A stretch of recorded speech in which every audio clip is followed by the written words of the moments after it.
Hello everyone. तो आज हम इस वीडियो में बात करेंगे फ्लो चार्ट के बारे में। तो हम समझेंगे इस वीडियो में कि फ्लो चार्ट आखिर होता क्या है और इसकी ज़रूरत हमें क्यों पड़ी। तो स्टार्ट करते हैं इस वीडियो को।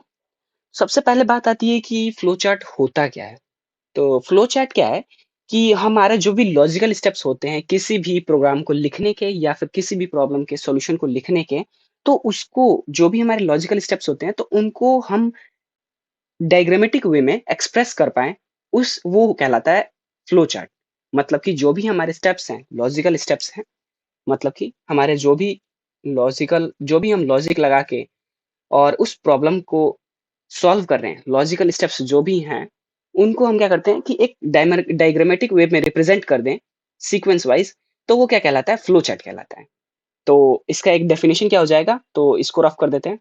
तो डेफिनिशन इसका हो जाएगा कि क्या है flow chart? It is a diagrammatic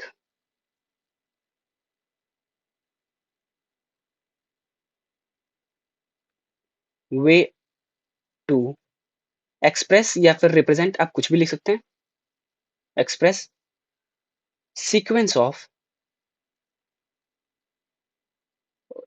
sequence of logical steps of a program, logical steps of a program।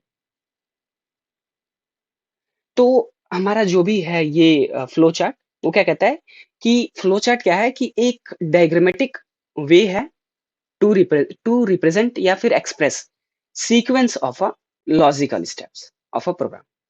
मतलब कि हम किसी भी प्रोग्राम के सॉल्यूशन को लिख रहे हैं, उसके हमने लॉजिक क्या-क्या लगाए हैं। हमने जो भी हम प्रोग्राम है हमारे पास, हम उसके सॉल्यूशन को लिख रहे हैं। जैसे कि हमारे पास कोई प्रॉब्लम स्टेटमेंट है, तो उसके सॉल्यूशन में हम क्या चीज़ लगा रहे हैं। फॉर एग्ज़ाम्पल हमें हमें कैलकुलेट करना है सिंपल इंटरेस्ट। तो सिंपल इंटरेस्ट के लिए हमें क्या चाहिए? हमें चाहिए प्रिंसिपल, हमें चाहिए रेट, हमें चाहिए टाइम। और उसके बाद भी हम उसको सॉल्व कैसे कर रहे हैं? हम सिंपल इंटरेस्ट का फ़ॉर्मूला लगाते हैं। तो वो सब चीज़ें स्टेप बाय स्टेप लिखने को हम क्या कहते हैं? फ्लो चार्ट कहते हैं। तो हम इसके कुछ रूल्स भी होते हैं, तो पहले रूल्स देखेंगे फिर उसके बाद क्वेश्चंस पे जाएँगे। तो इसके रूल्स क्या-क्या होते हैं? रूल्स देखते हैं।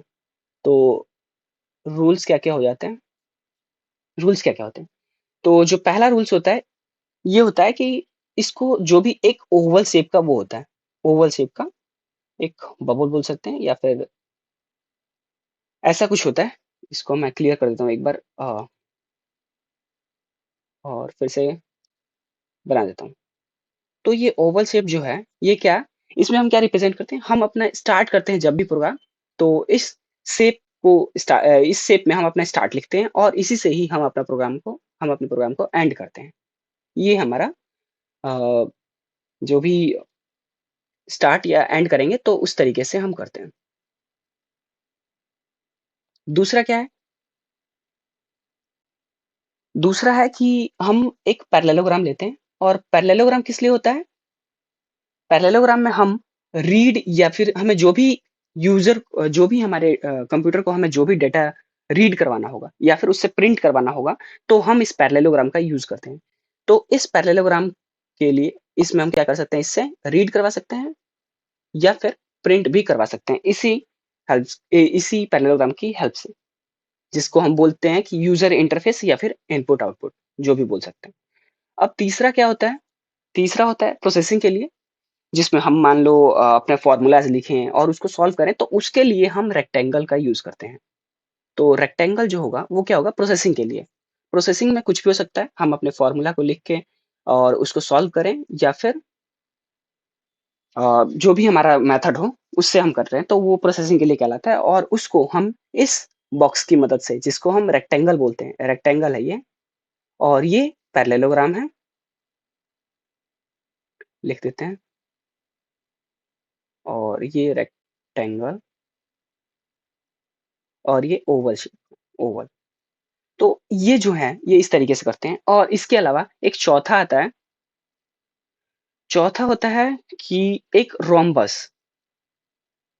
और रोम्बस क्या कहता है, जो भी हमारे कंडीशनल्स लॉजिक होते हैं, जो भी या फिर डिसीजन मेकिंग होते हैं, तो उसको हम इसकी हेल्प से लिखते हैं। इसमें हम अपने जो भी कंडीशंस होती है, जो भी हमारे डिसीजन मेकिंग जो भी लॉजिक्स होते हैं, उनको हम रोम्बस के हेल्प से रिप्रेजेंट करते हैं।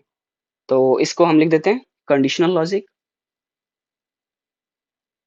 कंडीशनल लॉजिक, कंडीशनल लॉजिक या फिर डिसीजन मेकिंग। तो हम एक सेकेंड, डिसीजन मेकिंग, उसको हम किसके हेल्प से रिप्रेजेंट करते हैं? रोम्बस की हेल्प से।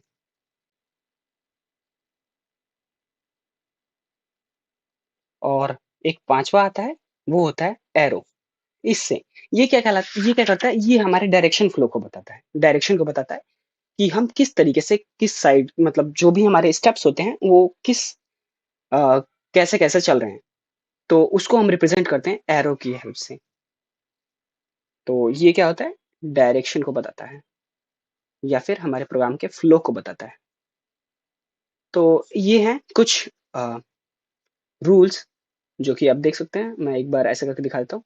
तो जो ये पहला रूल है, पहला ओवल शेप, जो कि हम क्या करते हैं, इससे हम अपने प्रोग्राम को स्टार्ट या फिर इसी से ही अपने प्रोग्राम को एंड करते हैं। दूसरा आता है पैरेललोग्राम। हम पैरेललोग्राम से क्या करते हैं, रीड करवाते हैं या फिर हम पैरेललोग्राम की हेल्प से ही अपने जो भी आउटपुट है उसको प्रिंट करवा सकते हैं। और ओवल शेप से हम स्टार्ट करवाते हैं, एंड करवाते हैं। और इसके बाद आता है रेक्टेंगल।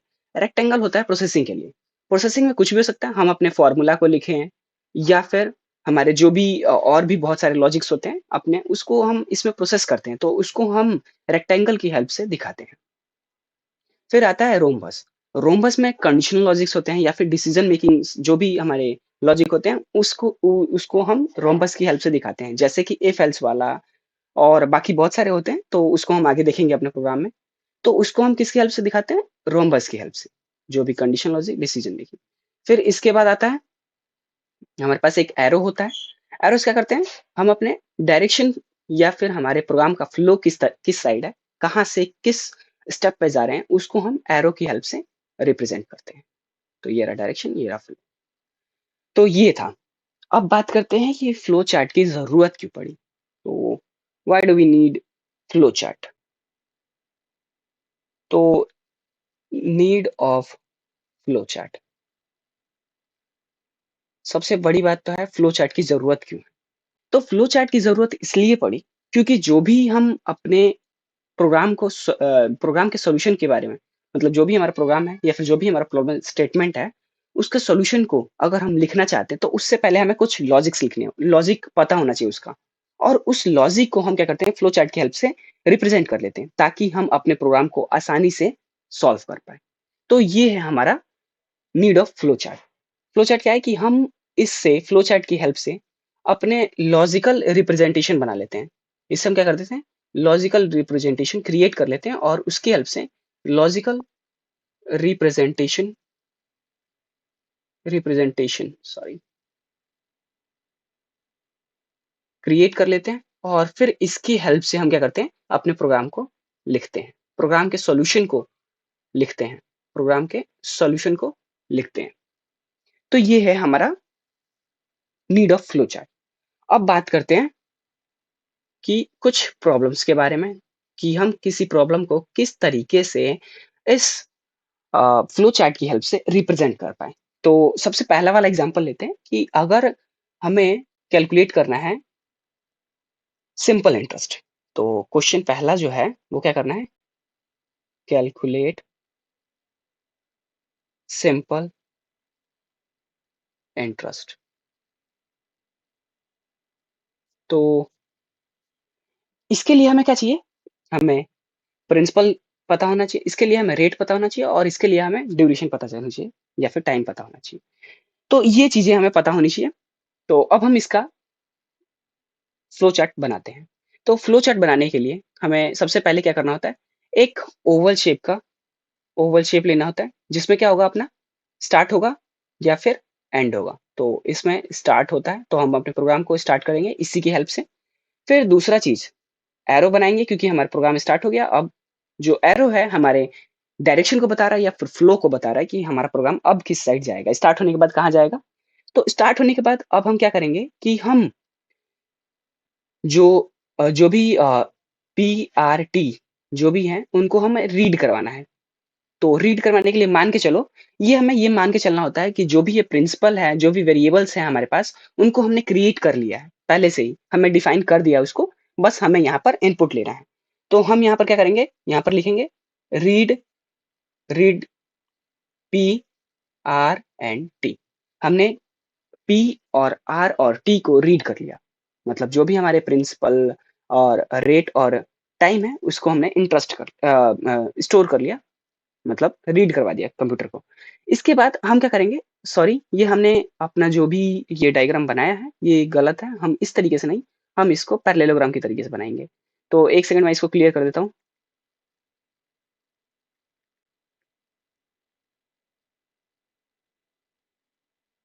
तो इसको हम किस तरीके से बनाएंगे, इसको हम पैरेललोग्राम बनाएंगे क्योंकि पैरेललोग्राम में ही हम रीड करवा सकते हैं। तो पैरेललोग्राम में हम बनाएंगे। तो अब इसमें क्या करेंगे, read P R and T. फिर इसके बाद हमें क्या करना होगा, हमें फॉर्मूला लगाना होगा, तभी तो हम अपना सिंपल इंटरेस्ट निकाल पाएंगे। तो उसके लिए क्या करना होगा, हमें प्रोसेसिंग के लिए प्रोसेस कर रहे हैं क्योंकि हम फॉर्मूला लगा रहे हैं, हमारे प्रोग्राम को सॉल्व कर रहे हैं, तो इसके लिए हम रेक्टेंगल वाला ब्रैकेट यूज करेंगे।